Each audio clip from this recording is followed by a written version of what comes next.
Cosa nostra, altro che cosa d'altri.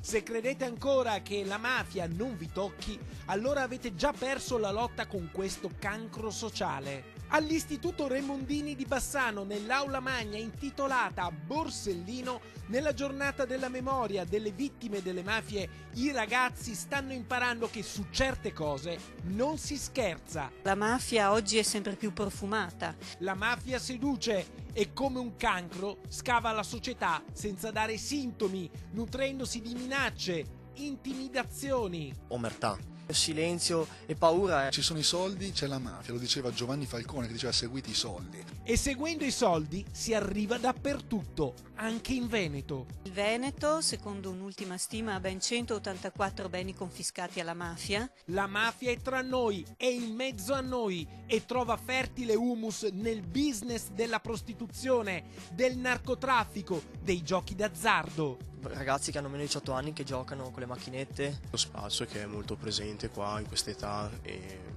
è una realtà che viviamo tutti i giorni. L'antidoto è la cultura della legalità, da praticare ogni santo giorno che Dio manda in terra. Ma la cosa più importante è che questa è una battaglia alla portata di tutti. Ognuno può farlo per conto suo. Ognuno per conto suo, ma tutti insieme. Denunciando si combatte l'illegalità. Perché una cosa oggi ce la insegnano questi ragazzi: per sconfiggere le mafie ci vuole Il loro coraggio. solo così. Riusciremo prima o poi a sconfiggere questo fenomeno.